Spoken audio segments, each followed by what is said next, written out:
nuestro conocimiento sobre Dios. Decía un famoso escritor que si nosotros queremos conocer al hombre o queremos conocernos a nosotros mismos, primero debemos conocer a Dios para después conocernos a nosotros. Muchas veces buscamos respuestas a nuestra vida, muchas veces buscamos soluciones a nuestros problemas y nos olvidamos que Dios nos dejó las herramientas más fabulosas de todos, que es el Espíritu Santo y su palabra. Y en su palabra nosotros podemos encontrar algo que la palabra de Dios afirma muchas veces, que es la palabra sabiduría. La palabra habla muchas veces de la sabiduría de Dios, porque Dios es extremadamente sabio.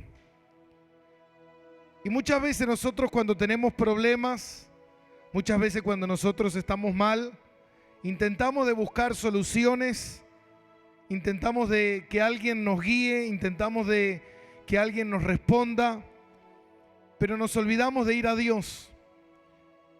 Y debemos ir a Dios porque Él es la fuente de la sabiduría. Y la palabra de Dios dice que aquel que no tiene sabiduría, que la pida. Ir a Dios y pedirle, y Dios proporcionará, dará sabiduría al hombre. Qué importante es poder entender la sabiduría de Dios, poder comprender algo que a mí me sucede a menudo, es que me sorprendo de la dimensión de Dios, de la grandeza de Dios. Por eso que es importante cuando la palabra de Dios dice que nosotros debemos conocer a Dios, que debemos conocerle. La palabra conocimiento habla de una relación profunda, de conocer a Dios. ¿Y cómo yo puedo conocerle a Dios? Cuando nosotros nos acercamos a su palabra y empezamos a descubrir y a rastrillar y a hondar en su palabra profundamente, empezamos a conocer el carácter de Dios, empezamos a conocer la dimensión de Dios, cómo Dios piensa, cómo Dios es. Empezamos a ver su personalidad, empezamos a entender a Dios, empezamos a descansar, a confiar, empezamos a tener esperanza, empezamos a tener fe. Dice que la fe viene ¿por dónde? Por el oír la palabra de Dios. Cuando nosotros estamos aquí y estamos, dame un poquito más de retorno, estamos oyendo la palabra de Dios. Deja que corra un poquito el retorno. Estamos oyendo la palabra de Dios. Ahí nosotros podemos fortalecernos y podemos descansar en las promesas de Dios, sabiendo de que Dios es soberano. Y yo quiero volver a retomar el estudio de Romanos para ir finalizándolo. Y sé que no es casualidad que estés hoy, porque para Dios las cosas no son casualidades. Dios dice que Él las predestinó desde antes de la fundación del mundo, amén. Significa que Dios en su soberana sabiduría y en su inmensa grandeza, Dios sabía que hoy nosotros íbamos a estar reunidos acá. ¿Cómo sabía Dios eso? Y ahí es cuando se nos empiezan a volar los fusibles, amén. Cuando empezamos a decir, ¿y cómo es Dios? ¿Y cómo actúa Dios? ¿Y cuándo estuvo Dios? ¿Y cuándo era Dios? ¿Y cuándo nació Dios? ¿Y cuándo fue Dios? Es importante conocer a Dios para poder entender la diversidad de la vida, la complejidad de la vida. Y yo titulé este estudio de Romanos, que es el estudio número 37 del libro de Romanos, donde vamos a estar hablando Romanos capítulo 11, para que usted lo vaya buscando, desde el versículo 17, y yo lo titulé La soberanía de Dios. Soberanía. ¿Qué significa la palabra soberanía? Significa alguien que no necesita consejo, alguien que sabe lo que hace, es soberano, es omnisciente. ¿Qué significa la palabra omnisciente? ¿Sabe lo que significa la palabra omnisciente? Que Dios siente. No, mentira. Que significa que Dios conoce todas las cosas. La palabra de Dios dice: ¿quién se podrá esconder de Dios? En un momento cuando Adán y Eva pecaron y se escondieron de Dios, Dios le dijo: ¿dónde estás, Adán? Imagínese, hermano, Dios diciéndole a Adán: ¿dónde estás? Dios sabía dónde estaba Adán. Dios le estaba diciendo a Adán: ¿dónde estás? Para que él se pueda dar cuenta. Es como que Dios te diga hoy: ¿qué estabas haciendo ayer? Y uno diga: bueno, Dios ya lo sabes todas las cosas. Pero Dios te está diciendo: ¿qué estabas haciendo ayer? Significa que Dios no te quiere donde estabas ayer, Dios te quiere donde estás hoy. ¿Qué estás haciendo con tu vida? Dios sabe lo que estás haciendo con tu vida. Pero Dios te quiere que vos reflexiones y que te des cuenta, como el hijo pródigo, cuando dijo: ¿qué estoy haciendo acá? Si tengo un Dios grande, si creo en un Dios grande, si sé que existe un Dios grande.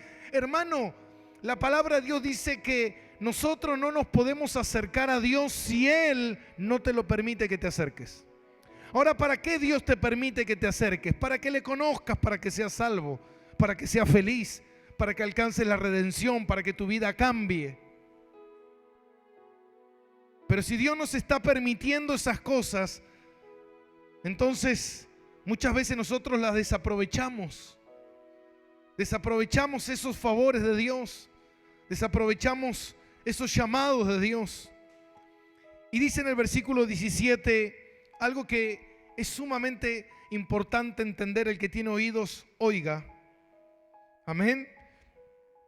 Y dice en el versículo 7: pues si alguna de las ramas fuese desgajada, y tú, siendo olivo silvestre, has sido injertado en lugar de ella, has sido hecho participante de la raíz y de la rica savia del olivo.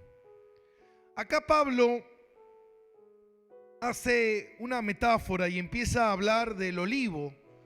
El olivo está representado acá en el Espíritu Santo. El Espíritu Santo es el que da el aceite.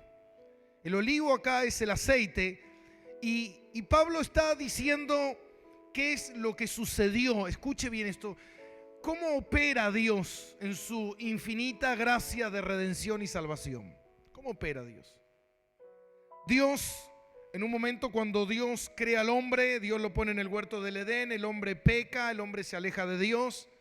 Pero entre eso que el hombre se aleja de Dios, Dios se revela a ciertos hombres porque conoce Dios el corazón, como el corazón de Noé, como el corazón de Abraham, que Abraham era un caldeo, un pecador, un hombre que venía de una familia idólatra, donde, recuerde usted que es muy importante entender esto. ¿Por qué? Porque cuando el hombre pecó, en Génesis 3, la serpiente le dijo a Adán y a Eva, o a Eva le dijo, mejor dicho, la serpiente le dijo: cuando tú comas de esto, tú serás como Dios. Y ese es el pecado universal, el pecado de yo no necesito rendirle cuentas a nadie. Yo puedo manejar mi vida y yo sé lo que hago. Si uno pusiera por un momento su mano en su corazón, tú no sabes lo que haces. Tú vives en base a emociones, a dolor, a sufrimiento, lleno de odio, de rencor, de resentimiento, de bronca, pero tú no sabes vivir. Dios es el creador de la vida. Por eso dice la palabra que Él nos dará vida y vida abundante. Significa una vida, pero una vida con propósito. Una vida con sentido. Si no, simplemente habrás vivido en esta vida y lo único que hiciste fue gastar oxígeno, nada más.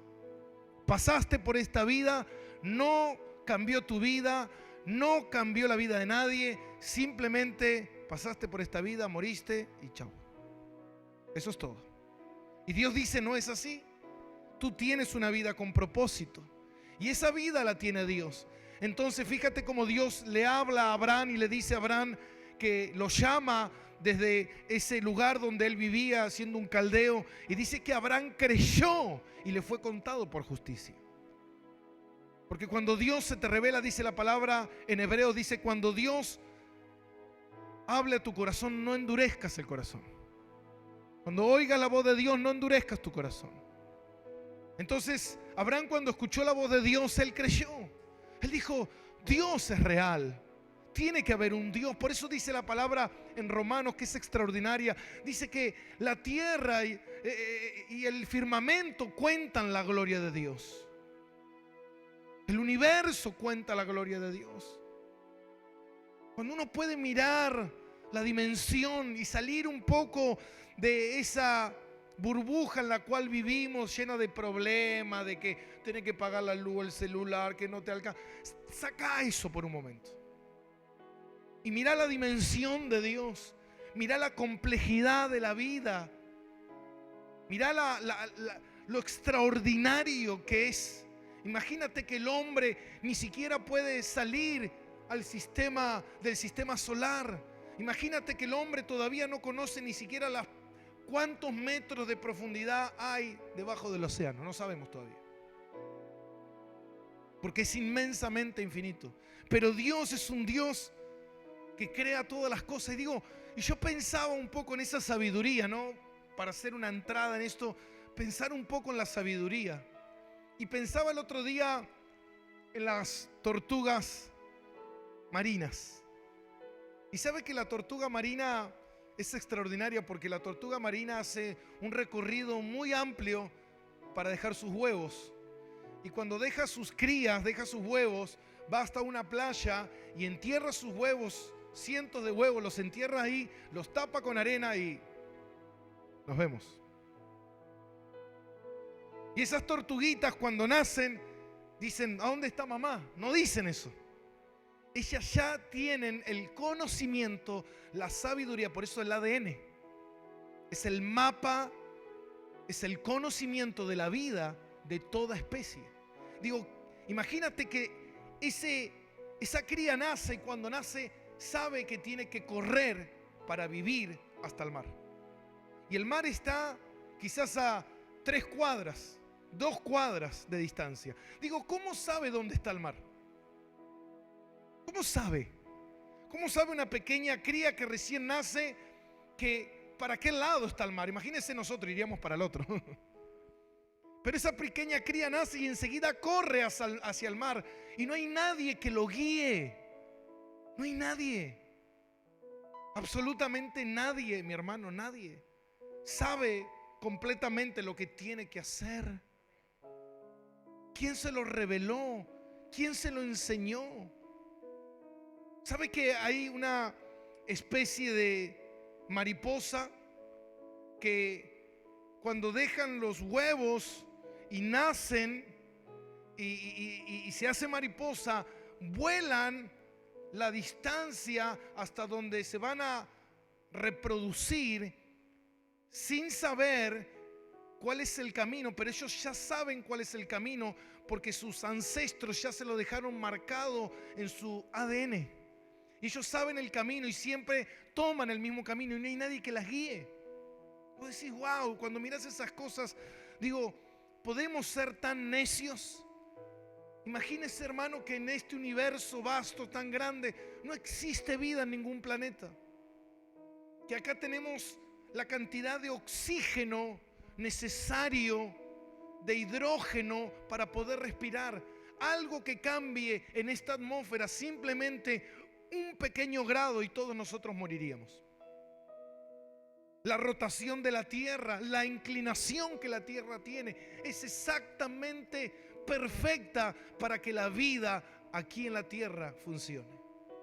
Cuando vos ves todo eso, cuando vos ves que realmente es increíble, cuando a ti te agarra una gripe, mi hermano, todos tus anticuerpos se preparan en una batalla intensa para combatir la gripe, para que tú sigas viviendo. Yo digo, ¿cómo muchas veces no podemos creer que detrás de todo eso hay un diseñador extraordinario? Y muchas veces, como me decían el otro día, lo que pasa que Muchas veces nos enojamos con Dios cuando las cosas no salen como queremos. Muchas veces vienen y me dicen las personas, me dicen, ¿y si Dios existe, por qué Dios permitió que mi mamá me dejara? Dios no permitió. Dios no nos maneja como robots. Amén. Dios no nos maneja como robot. Pero ¿sabe qué? Yo muchas veces me hice esa pregunta. Yo decía, ¿cómo puede ser que cuando era chico, con 4 años, mi padre me abandonó? Pero ¿sabes qué? Cuando crecí y conocí a Dios, Dios me dijo algo. Tu padre te puede abandonar, pero yo nunca te voy a abandonar. Dios nunca te va a abandonar. Porque más allá de que tengas un padre y una madre, tienes a un creador que es más importante que un padre y una madre. Amén, iglesia. Mire qué grande que es Dios. Dale un aplauso al Señor.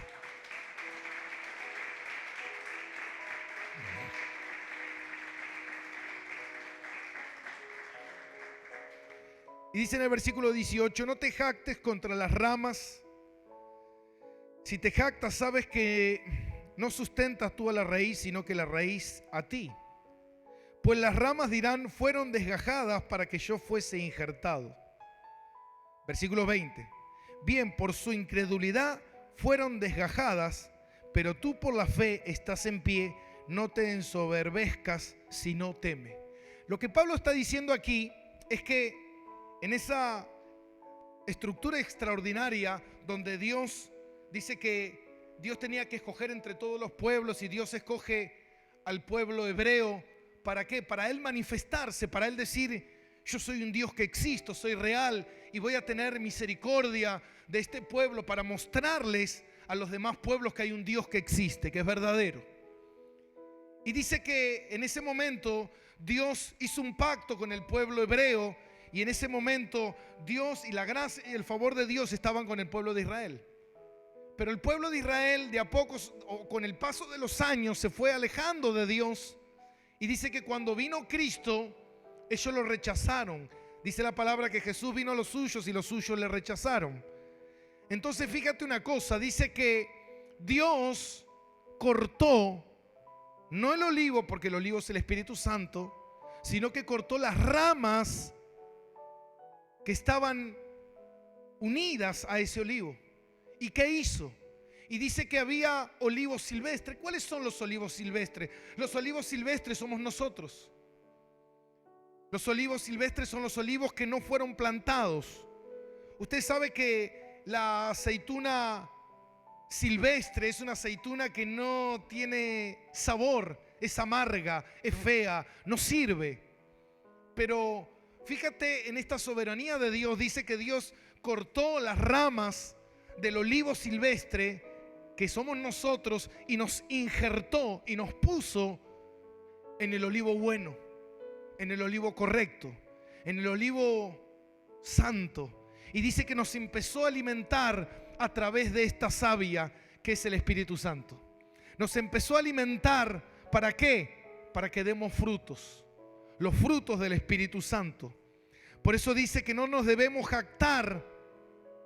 ¿Y qué significa eso? Significa que muchas veces la gente se jacta en el sentido, bueno, yo ya tengo a Jesús y listo, vivo como quiero. Y Dios dice, no es así, porque eso le pasó al pueblo de Israel.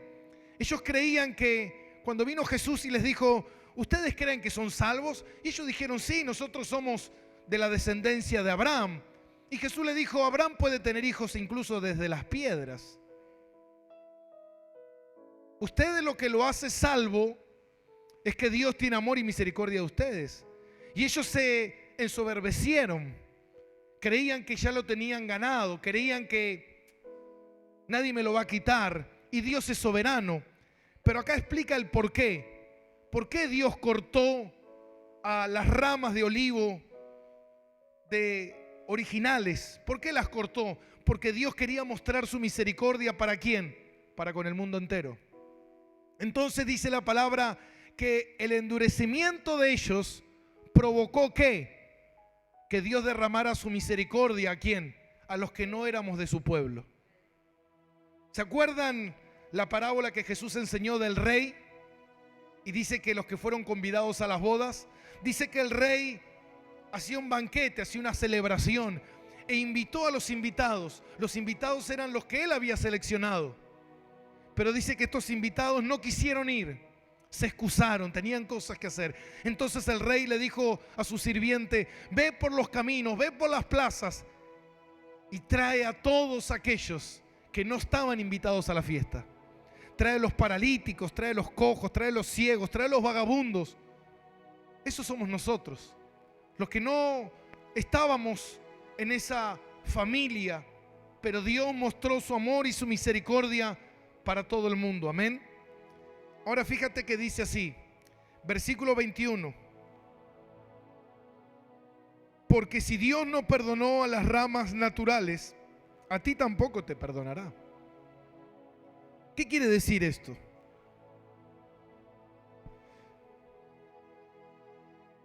Si Dios no perdonó a las ramas naturales, tampoco te perdonará a ti. ¿Qué quiere decir esto? Esto quiere decir que muchas veces la gente cree que, y eso lo vemos muchas veces dentro de la iglesia, que hay personas que juegan al evangelio, juegan con las cosas de Dios, y de repente un día, un año, 6 meses, 2 años, 3 años, están en las cosas de Dios, pero un día están más alejados de Dios que nunca. ¿Por qué? ¿Qué sucedió? ¿Qué pasó? El favor de Dios fue hacia esa persona. Dios le mostró el favor, Dios lo invitó, Dios lo injertó en el olivo santo, pero esa persona no se preocupó por dónde estaba, no le interesó, creyó que podía jugar con Dios, creyó que podía estar un pie adentro y un pie afuera, creía que bueno, ya estoy, tengo a Dios, soy salvo, cuando me muero me voy al cielo, voy, hago mi vida, voy, estoy de fiesta, me emborracho, me endrogo, maldigo, destruyo, peleo, hago lo que quiera, igual Dios está conmigo. Y Dios en un momento dice: listo, te di tiempo, te tuve paciencia, pero si dice Dios que si no perdonó a las ramas naturales, porque Dios, hermano, no nos llama para nada. Dios nos llama porque Él espera que nosotros reflejemos en esta tierra el carácter de Cristo. Él quiere producir en nosotros la imagen de Cristo en nosotros. Porque dice la palabra que Cristo es el primogénito de toda la creación. Entonces nosotros, por eso dice Cristo: sed imitadores de mí. Ay, ¿qué pastor? Tengo que venir a la iglesia y ser bueno como Cristo, tengo que portarme bien. Yo no quiero portarme bien, yo quiero tener a Jesús y seguir siendo malo. Dios te corta. Amén. Porque dice que nada tiene que ver la luz con ¿quién? Con las tinieblas. Amén. O estás con Cristo o no estás con Cristo. Y quizás estás desaprovechando la oportunidad más importante de tu vida. Porque después en la eternidad, después de tu muerte, que nadie sabe, por eso Dios nunca jamás le revela a nadie cuándo uno va a morir. Dice que está establecido que el hombre muere una sola vez. Vio que hay gente que dice: no, vamos a reencarnar y volvemos a morir y volvemos de vuelta a la vida y volvemos. No, hermano, una sola vez, y después de eso el juicio. Y cuando estés delante del juicio, lo único que te puede salvar es si realmente le entregaste tu vida a Jesucristo y dejaste que Jesús sea tu Señor y empezaste a vivir para Él. Si no naciste de nuevo y no fuiste transformado y no te dejaste transformar por Dios, entonces nunca naciste de nuevo. Y en ese momento, en el día del juicio, te perderás eternamente. Amén. Entonces dice en el versículo 22, y esto es muy importante para apuntar y para ver la soberanía de Dios. En el versículo 22 dice esto: mira pues la bondad y la severidad de Dios. Hasta ahí. Mira pues la bondad y la severidad de Dios. Muchas veces la gente, a veces vos escuchás a las personas que defienden la homosexualidad Y dicen, Dios es un Dios de amor. Y como Dios es un Dios de amor y Dios me ama, Dios me hizo así. Entonces, como Dios me hizo así, Dios me ama, yo me voy a ir con Dios. Y solamente ven una parte de Dios. Solamente ven una cara de Dios. Por eso dice la palabra aquí que nosotros tenemos que aprender ¿a qué? A poder, mira pues, la bondad y la severidad. Mira pues estas dos cosas. Mira pues que Dios es un Dios bondadoso, pero también es un Dios ¿qué? Severo. Es como que alguien diga, bueno, yo tengo el deseo de robar, y si tengo deseo de robar es de Dios, porque si no Dios me quitaría el deseo. No, porque Dios sabe que engañoso es el corazón del hombre y que el enemigo pondrá deseos que muchas veces nada tienen que ver con Dios, pero ahí es donde tú vas a discernir y decir, no, no, esto no está bien. Por eso dice la palabra, si tu conciencia te juzga, ¿cuánto más Dios? Cuando tú haces algo mal, tú no dices, oh, esto está bien hecho. No, no. Tú, si eres sincero, verdaderamente tú dices, sé que esto está mal, pero lo voy a hacer igual. Y Dios dice, esa conciencia te está juzgando. Esa conciencia te está condenando. Ahora fíjate una cosa. Si tú no cambias, en el momento en que estés en el día del juicio delante de Dios, serás perdido y condenado eternamente. Entonces Dios dice, así como Dios es un Dios bondadoso, también es un Dios severo. Así como Dios es un Dios de amor, también es fuego consumidor. Dios, hermano, hay mucha gente que cree y que dice, escuche bien esto. Bueno, Dios es un Dios bueno, entonces Dios a nadie va a enviar al infierno. Es verdad, Dios no va a enviar a nadie al infierno. La gente se envía sola. Porque lo único que te puede salvar en el momento del juicio es que alguien tome tu lugar, es que alguien pague tu fianza, es que alguien te liberte. Y ese libertador es Jesucristo. Bueno, ¿qué tengo que hacer para que Él me liberte? Entregarle tu vida y seguir sus caminos. Bueno, ¿puedo creer en Él? No es solamente creer, es creer y servirle y seguirle. No es solamente creer. Porque hay mucha gente que dice, bueno, yo creo. Yo el otro día fui a una gomería a hacer algo al vehículo, y mientras estaba ahí en la gomería podía ver que el muchacho estaba ahí con un par de cervezas y unos amigos y unos cigarros, y anda a saber también qué más estaba haciendo. Pero tenía pegado por todo lado estampita de San Cayetano. Imagínate. Yo creo que si pego la estampita de San Cayetano, piensa por un momento, ahí te das cuenta la mente limitada, la mente cerrada, la mente hueca, la mente que no comprende. ¿Qué significa esto? Significa, San Cayetano, supongamos, fue un hombre de Dios. Supongamos que San Cayetano fue un hombre, porque eso no lo sé yo si está en el cielo o no, no lo sé, eso lo sabe Dios.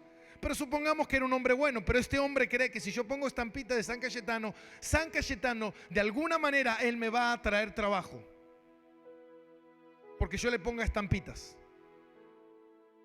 Si yo le pongo estampitas, San Cayetano me va a traer trabajo. ¿De dónde te lo va a traer? ¿Cómo va a hacer San Cayetano eso?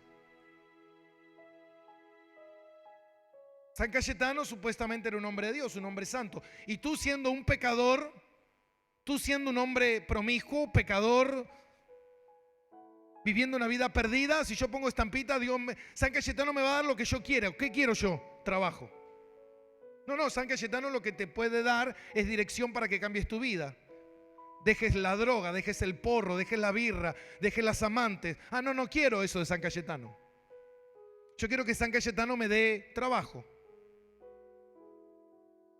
Qué fácil que sería, ¿o no? Amén.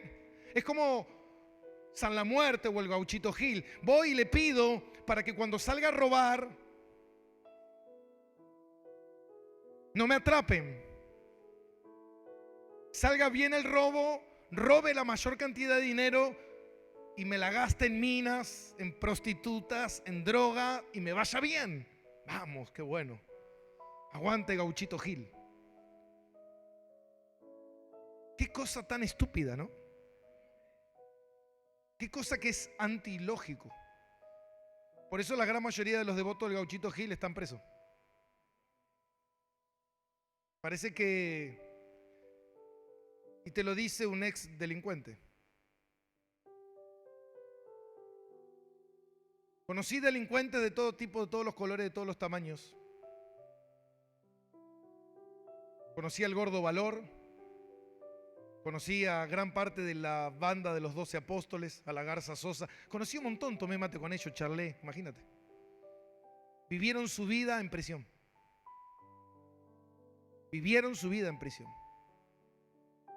Conocí delincuentes de todo tipo. ¿Y sabes qué, mi hermano? El delito nunca gana, jamás. La mala vida nunca gana, tarde o temprano. Dice la palabra que el pecado tarde o temprano te alcanza. Algunos antes, otros después, pero tarde o temprano el pecado te alcanza. Y cuando el pecado te alcanza, el pecado te destruye. Y eso no lo sabemos nosotros. Mucha gente dice, bueno, yo hago de todo y a mí no me pasa nada, vivo así, no me pasa nada, nadie me atrapa, nada. Pero de la noche a la mañana, el telón se bajó y tu vida se terminó.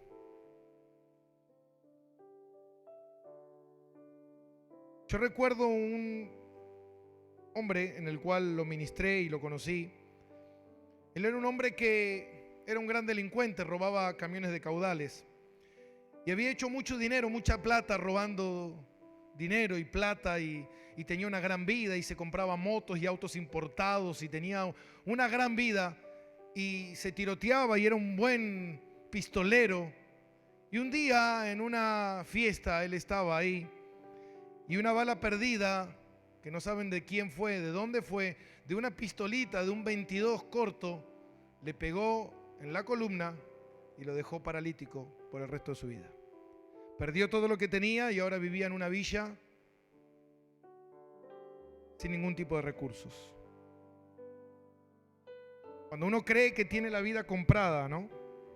Cuando uno cree que puede hacer lo que quiera sin impunidad, total, nada me va a suceder. No funciona de esa manera. Hay un Dios que gobierna todas las cosas. Hay un Dios que ve todas las cosas. Hay un Dios que sabe todo lo que hiciste. Y hay un Dios que dice, si no te arrepientes, y no te arrepientes de verdad, y dejas que Jesús te perdone, porque quizás Dios te está hablando, quizás hoy es la última noche. Y Dios te dice, si no te arrepientes de verdad, y Cristo no paga por tus pecados, mañana tus pecados te alcanzarán. Y será demasiado tarde. Y no podrás escapar. No hay escapatoria, mi hermano. No existe. El pueblo de Israel quiso escapar al juicio de Dios. En un momento Jesús llora delante de Jerusalén, del templo más extraordinario, y dice, no quedará piedra sobre piedra, y todos se burlan de él. 70 años después se levantó una guerra que no quedó piedra sobre piedra, todo fue incendiado, destruyeron completamente todo. Hoy, hasta el día de hoy, 2000 años después, no quedó nada. Eso demuestra que Dios, así como Dios es un Dios de amor, también es un Dios severo. Amén, iglesia. Dice en el versículo 23, aunque ellos, si no permanecieren en incredulidad, serán injertados, pues poderoso es Dios para volverlos a injertar. Porque si tú fuiste cortado del que por naturaleza es olivo silvestre y contra natura fuiste injertado en el buen olivo, ¿cuántos más estos que son las ramas naturales serán injertados en su propio olivo?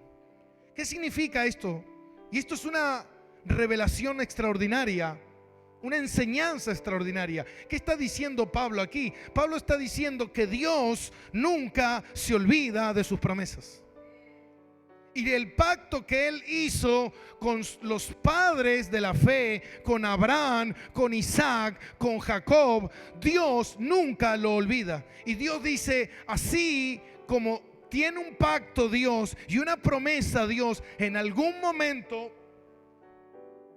va a llegar la salvación para el pueblo de Israel.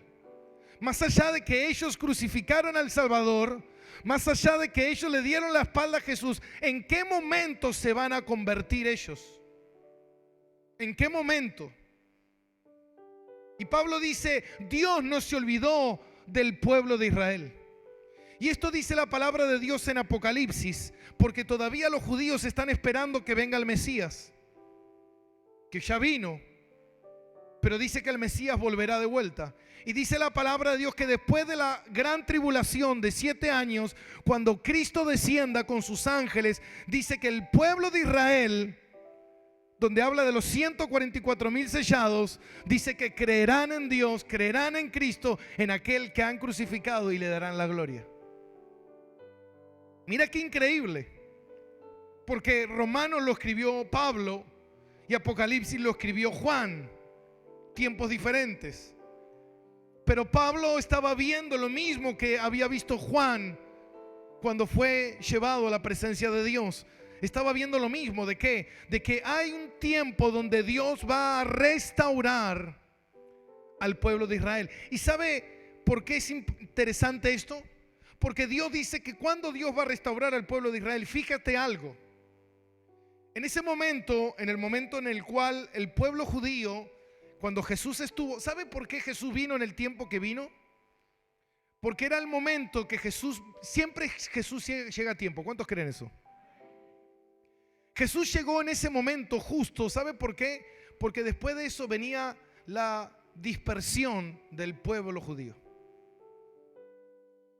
Ustedes saben que en ese momento, cuando Jesús vino y ellos lo rechazaron, 70 años después, Jerusalén fue invadido, fue destruido, y todos los judíos se dispersaron por diferentes partes del mundo. Por eso hoy usted va acá y hay judíos acá, hay judíos allá, hay judíos en todos lados. Se dispersaron por todo el mundo. Y por 1900 años ellos nunca jamás pudieron volver a su tierra. Fue una tierra que la tomaron los musulmanes. El Islam la tomó. Hasta que después de lo que sucedió en la Segunda Guerra Mundial con Hitler, después de la muerte de los 6 millones de judíos, dice que en ese momento la ONU dice, hay que darle una tierra a los judíos porque no tienen, y le dan la tierra que les pertenece, Israel. Y ahí empiezan a inmigrar, a partir de ahí empiezan a inmigrar los judíos a Jerusalén. ¿Y sabe qué, mi hermano? Hasta hace poco, ustedes saben cuántas son las tribus de Israel. ¿Cuántas son? 12. Hasta hace poco había 11 tribus que habían vuelto a Jerusalén, pero faltaba una. Y no recuerdo bien cuál es el nombre, pero es una tribu esa tribu se fueron todos para el lado de Asia y ya se fue como entrelazando y perdiéndose, y hoy en día hay muchos judíos que son chinos. Y hace poco ellos decidieron volver a Jerusalén. Era la última tribu que faltaba que volvieran a Jerusalén para completar las 12 tribus de Israel. Esto, ¿sabe lo que nos da a nosotros a entender? De que Cristo está cerca. Amén. Por eso dice la palabra así, escuche bien. En el versículo 25, y dice, porque no quiero, hermanos, que ignoréis este misterio. Acuérdese que la palabra misterio significa algo que está escondido, que solamente Dios lo revela a quien Dios quiere. Cosas que ojos no vieron y han subido a corazón de hombre son las que Dios tiene preparados. ¿Para quiénes? Para los que le aman. Y Dios nos da luz para poder entender el propósito de la gracia, de la redención, de la restauración, de la reinjertación. Porque no quiero, hermanos, que ignoréis este misterio, para que no seáis arrogantes en cuanto a vosotros mismos, que ha acontecido a Israel endurecimiento en parte, ¿Cómo fue el endurecimiento a Israel? En parte. ¿Qué significa en parte? Que el endurecimiento no es total. Que hay un momento donde Dios va a dejar de que dejen de ser duros y se conviertan. ¿Entienden? ¿Usted cuánto tiempo fue duro con Dios? Un tiempo. ¿Hasta cuándo? Hasta que Dios quiso. Y un día Dios se te revela tu vida y tú empiezas a creer en Dios. Por eso estás acá. ¿Por qué? Porque fuiste rebelde. ¿Hasta cuándo? Hasta cuando Dios quiso. Porque Dios tenía establecido, dice la palabra, que a los que predestinó, llamó, y a los que llamó, justificó y glorificó. Significa que Dios ya sabía cuándo ibas a dejar de qué, de endurecerte, cuando venga a tu vida qué, la misericordia de Dios. Dios sabía que cuando la misericordia venga a tu vida, tú ibas a ser sensible a Dios. Dios ya lo sabía. Amén. Ahora, fíjate una cosa. Dice que este misterio, para que no seas arrogante en cuanto a vosotros mismos, que ha acontecido a Israel endurecimiento en parte, hasta que haya entrado la plenitud de los gentiles. Hasta que haya entrado la plenitud de los gentiles. ¿Por qué Dios permitió el endurecimiento del pueblo de Israel? ¿Por qué? ¿Sabe para qué lo permitió Dios eso? Para extender su misericordia a nosotros, a los gentiles. Dios dice que Él permitió que ellos se endurecieran para que nosotros fuéramos alcanzados. ¿Me está entendiendo? Qué increíble, ¿no? Pero dice, ¿hasta cuándo será esto? Porque muchas veces la gente dice, ¿y cuándo va a venir Cristo? ¿Y cuándo será el momento de Cristo? ¿Y sabe qué, mi hermano? Hay un gran escritor que dice, no hay un centímetro cuadrado que no le pertenezca a Jesucristo. Todo es de Él y para Él. Todo le pertenece al Señor. Todo es del Señor. Significa que Dios orquesta todas las cosas. Dios sabe todas las cosas. Dios sabe, mi hermano. Por eso nosotros tenemos que descansar. Por eso cuando Jesús nos enseñó a orar, Señor, hágase tu voluntad, no la mía. Ahora, ¿cuándo el Señor terminará esto? ¿Qué es lo que Dios está haciendo? Y ¿sabe qué, mi hermano? Y eso lo dice en Apocalipsis capítulo 6, versículo 11. Apocalipsis capítulo 6, versículo 11 dice así: y se les dieron vestiduras blancas y se les dijo que descansasen todavía un poco de tiempo hasta que se completara el número de los consiervos.